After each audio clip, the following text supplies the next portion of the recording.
My name's Dominic Raab, and I'm a Tory. I don't support the Human Rights Act, and I don't believe in economic and social rights. Yeah, down with economic and social rights. If you didn't have any economic and social rights, what would happen to disabled and sick people? With the work capability assessment, Napier University and Heriot Watt just released evidence about how it causes almost universal permanent mental health damage. It kills people. I have friends who were institutionalised after going through it. It is an act of violence. Okay. And we are dying. And this election is life or death for us. But the raw truth is, the money's got to come from somewhere. And it's very easy. Let him respond. It's very easy. And I can think of lots of things that I would like to avoid making difficult decisions on, and lots of areas like the health service or schools where I want to put even more money in. But unless you've got a strong economy, creating the revenue, it's just a childish wish list. We're trying to do our best to get the balance right between responsible public finances and investing in some of those crucial areas you discussed. You choose to sacrifice tens of thousands of disabled people for the sake of that. Well, I've heard the persecution of disabled and sick people called many, many things. And I've heard calls for it to be stopped and properly funded, called many things as well. But I've never heard it called a childish wish list before.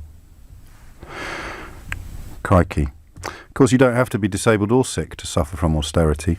The typical user of a food bank is not someone that's languishing in poverty, it's someone who has a cash flow problem episodically. No, it's true. Well, that is what the Trussell Trust data says. It's not what they say, John. It is.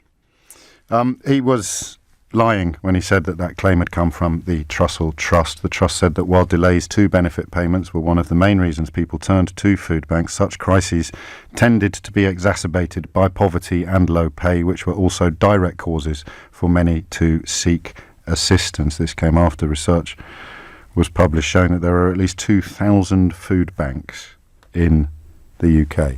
Been a bit unfair to Dominic Raab because he does actually understand some stuff. You know, all the people saying that we'll easily be able to leave the European Union and have no checks at all on the Irish border. Yeah, that stuff. We've got a bilateral relationship with Ireland. We're a very close relationship. We've also got the history of the Troubles. All of these things can be handled very sensitively. But I think if not, people if Ireland obviously remains an EU member, then EU nationals can travel there and then come into the UK without a passport. If you're worried about border controls and security, and Frontex are, if you're worried about the effect of those EU rules, you couldn't leave a back door without some kind either of checks there with any country or assurances in relation to the checks that they're conducting, obviously. Otherwise, everyone with ill will towards this country would go around that route. But hang on a minute. How could anybody campaign for Brexit, simultaneously acknowledge that we need checks at the British border in Ireland, and also understand the objectives of the Good Friday Agreement? It's almost as if he'd never read the Good Friday Agreement. Presumably he had done so before he actually started pontificating as Secretary of State for leaving the European Union. Presumably. Since you had such a critical role as the Brexit Secretary, I presume that in fact you had read the Belfast Agreement. Please don't line up behind the Immigration Minister and tell us that you haven't read the agreement.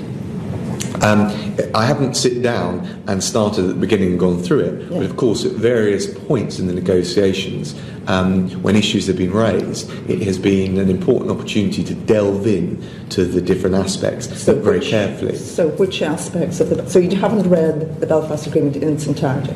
I haven't sat down and gone from, I've used it as a reference tool. Gosh.